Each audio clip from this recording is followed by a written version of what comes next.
Right, Deputy Aylward is next. Thank you, Chairman. Again, having listened to the evidence here again given by the witnesses on the last day, I mean, it's unbelievable where we are talking until last year, May last year, when Mr. Kelly really got to the nuts and bolts of what happened, that we're now finding out of mismanagement going back as far back as when the college was upgraded to third level college back in 2000 or 80 something, 1980, late 80s or something. And to think that it's taken that little time with cover up, mismanagement, corporate governance non-existent in a college that we all had great faith in and putting all our future girls through the system. And here we are. It took until last year to come to the evidence that we're getting now. Litany of mismanagement, litany reports after report, Welsh report, Fenner report, McKee report, and now it took until now to find out what's wrong. It's totally unbelievable that this could happen in modern society and that this could be allowed to happen and that this system was left in place for so long. And, we could go all day or have to go through it all. I'm not going to keep going over review and everything that's done already. We could go back to, I have it here, previous reports back in 2008, where the CEO noted that the Director of Finance be authorised to conduct a full and comprehensive audit of all financial activity in the college, and GIS were not informed of the proposed audit at that time. And recommendations came that time about there was 13, after that 13 bank accounts were closed, a new college administrator role was established at superintendent rank, new processes were put in place and were reviewed at weekly PAF meetings. However, of the 12 specific recommendations from the Finance Director's report, only 2 were implemented. Of the 6 points agreed in correspondence between the Commission and the Chief Administrator's Office, none were implemented. Why? Why did that happen? All them reports down to a year. I can come on up to 2012, I can come up to long, have them all marked off here. Compliance with public procurement and implementing recommendations of the Garda Inspector of the Training and Development Review Group. On the 16th of July 2015, another report that they weren't happy with the system, and the system still wasn't fixed. Can I ask you, Mr. Callan, why not? Deputy, it might sound somewhat trying to be evasive, but I mean, the college did not report to me. There was a structure there where there's either an assistant commissioner who reported to the deputy commissioner, and they would have been charged with the responsibility of putting the necessary structures in place. I advised what structures were required. If they had failed to put their correcting structures in place, they'll have to account for themselves rather than myself. Director, you are Executive Director of Finance and Services. I mean, that's a position, a high position within the system. Yes. Would it not be your responsibility to make sure? And is this passing the buck? It's not passing the buck because I can only kind of give advice. If people refuse to accept my advice, what can I do? I couldn't say to a deputy commissioner, I instruct you to do this. Obviously, a deputy commissioner is superior to me. So in terms of what I can do is just, again, urge that they amend or put in the necessary controls into the organisation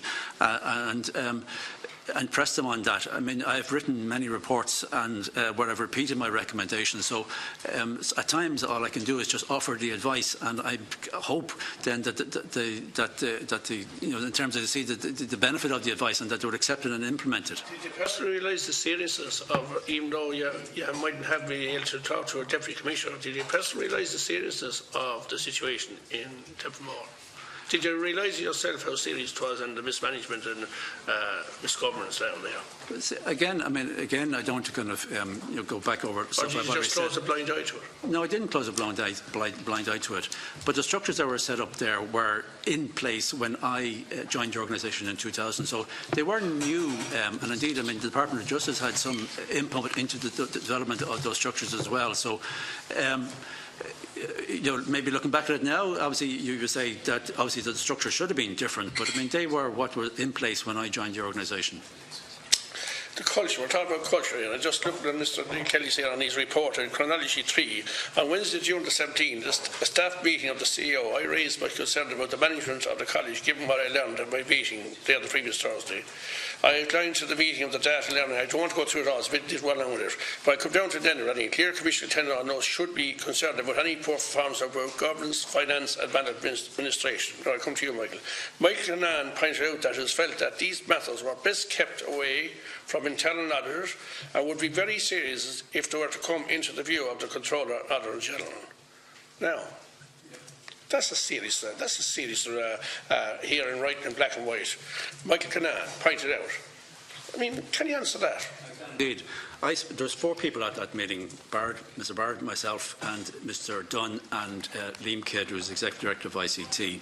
And I've asked them to reflect upon that in terms of whether I would have stated something like that. And both of them have confirmed that I did not make that statement. Certainly we discussed it. Mr. Kelly has taken it wrong. Kelly, Mr. Bard. Sir, it's my note. Oh, sorry, mixed up. Sorry about that. Corroboratory evidence can be delivered from other meetings where similar comments were made. So, here we have it again. Here we have it two witnesses contradicting each other. We have it in black and white in front of us. We're investigating this, and here we have 2 witnesses contradicting one, side by side, sitting side by side. The general public, taxpayers looking at this. How do you stand over this? I could write anything down on a piece of paper and say this is my record of this meeting, but whether it has to be proven to be true, to be actual factual. As I said, I consulted with Mr. Dunn and Mr. Kidd, and both of them have confirmed that I did not make that statement. He has information that it is true. But he said he had other information as well. I mean, that's his note of the meeting. Did you mention the controller? Absolutely. No, I don't. Did you mention the controller? Okay, you said the matter was best kept out from the internal audit, okay? And then you also, the matter would be very serious to come into the view of the Control and Auditor General. Did you say that? No, I did not. So you didn't say any of those 2 things? No, undoubtedly we discussed the reports because... Phone ringing there, interfering with recording. We undoubtedly discussed the reports, but it was in the connection that the report was, in terms of, left a lot of unanswered questions.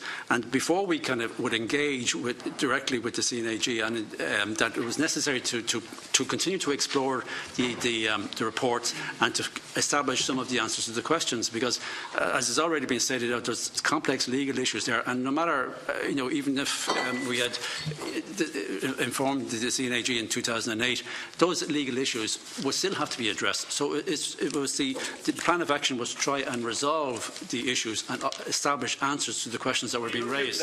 You repeat that you ever said that, and Mr. Ballard has his facts wrong. Well, again, I just have to go back to my minute in 2008. I recommended at that time that the CNAG, Internal Auditor and Secretary General be brought in at that time. I don't know, there's something wrong somewhere. There's question marks. I'm not a judge or jury, but there's serious question marks over that statement and over what's being put down here. Deputy, I've absolutely nothing to hide. And indeed, I mean, why would I want to hide something from the CNAG when inevitably, as part of the resolution of these issues, the CNAG would be brought in? So, I mean, to me, it doesn't make sense. Well, 2 professional people sitting side by side, giving 2 different evidence here.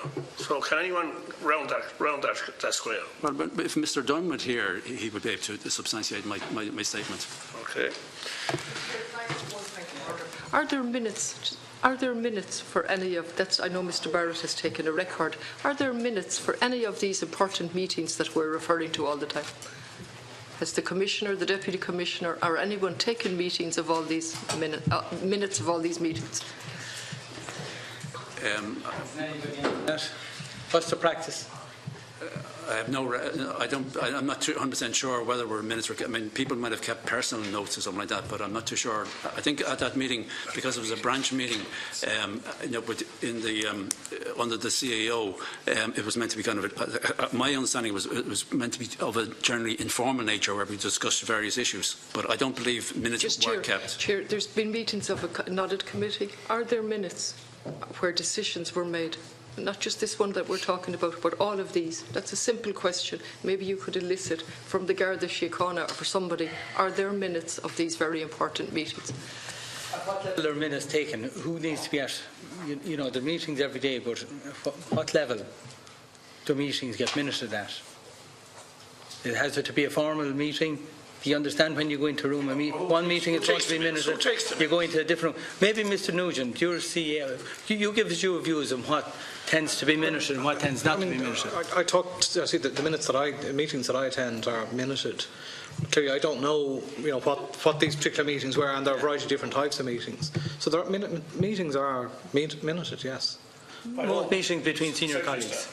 By secretary staff? No, not all meetings, but most meetings. But the meetings of the type that we're talking about. It's being discussed now. Are they on record? I don't know whether there are minutes of the meetings that have been talked about there. We're going to ask you, you're in that office now, so check your predecessor's files. They should be still in your office. Yeah. And you might come back to us. Help clarify these meetings. Any meeting that has been referred here today, if there's a minute back in the records, I know you weren't there at the time, but you're there now.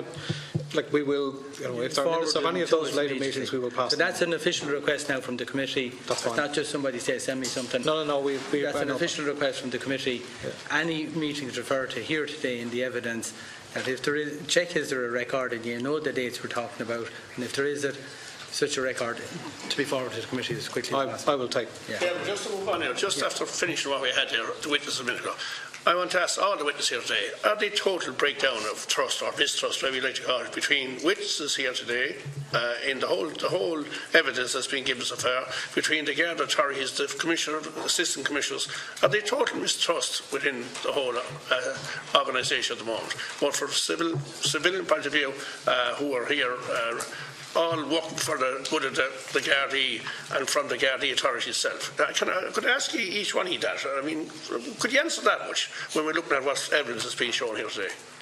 Are they total breakdown of communication and mistrust and procedures and the way the whole thing is handled? Are you all at loggerheads with one another? Are there any unity of purpose here?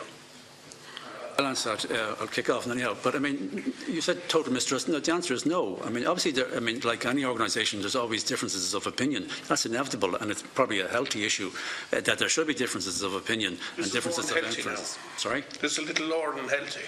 Well, I mean, there will always be then difference of opinion. Now, I mean, in terms of do I have a total mistrust? I think it was your second part of your question. No, I don't. I mean, because I respect the professionalism of the individuals and of the directors and Mr. Kelly and then of the commissioners. Can I ask Mr. Ryan, as a legal person, can you answer me?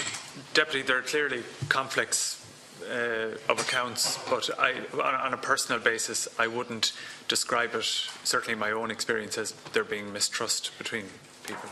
Mr. Kelly? I would say no, there isn't mistrust. There isn't? There isn't. Well, you said total mistrust, yes. Is that what you said? There isn't total mistrust. Well, even partially then, if not total. There can be at times or whatever, but in general, there is trust. Is that now, or is there a difference now? Yeah, different now. Obviously, from the evidence presented to this committee, there's a different scenario a couple of years ago. Mr. Barrett, can I ask you? Because you're a straight talking man. I'll tell you how I see this. I think this is a very significant issue. I think around this I have a very substantial difference of opinion with the finance director. I think there's a very significant difference between outputs and outcomes. There may be memos and there may be meeting details as Michael outlined, but it changed nothing. The show went on. And on my arrival in Templemore, I just could not believe what it is that sat in plain view, despite all the memos and all the history that Michael has referred to, that it continued in plain view, contrary to the Blue Book. And while Niall may be able to point to the fact that guards may not have had the training, the Finance Directorate can't hide behind any such lack of knowledge. And that's my concern. And this is not personal. Let's be clear. And I want to respond to Deputy Cassels because I think it's a really good point.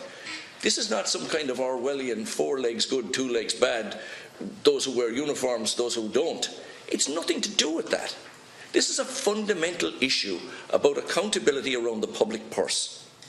We have an obligation to come before you and tell you the truth. The truth as I know it is written in the document that I shared with you.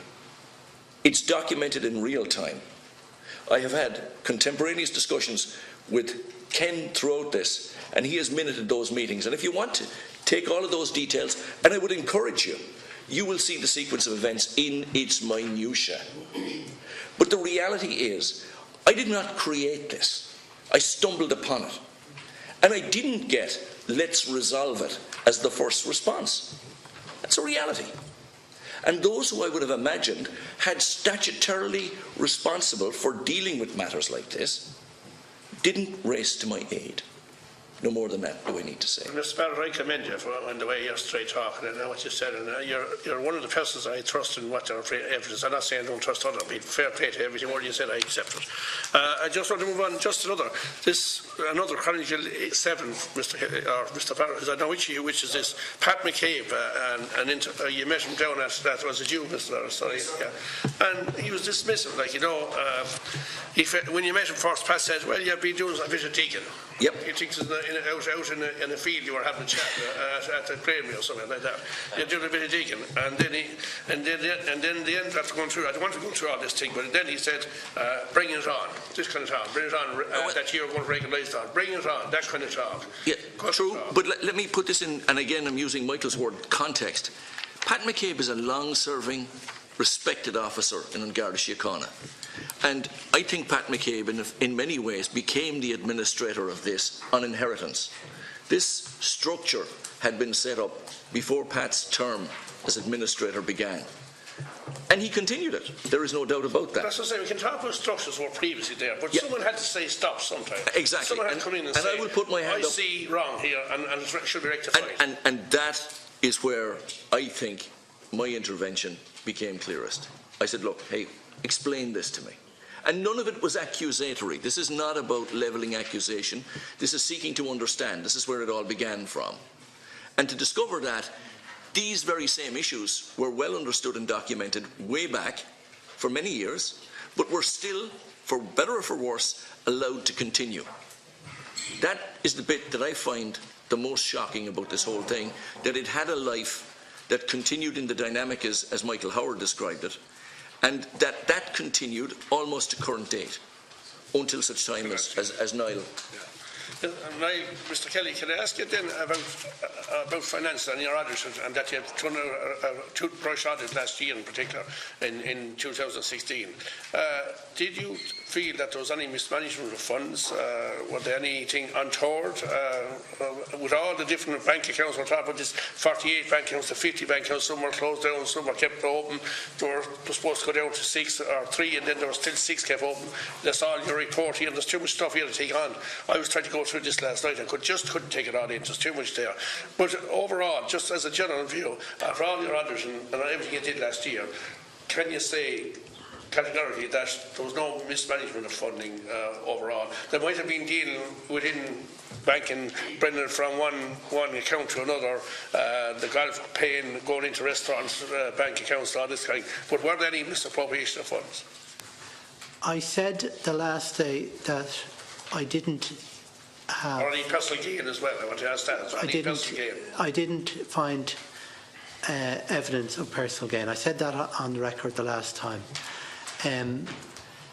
You mentioned mismanagement. There clearly was mismanagement.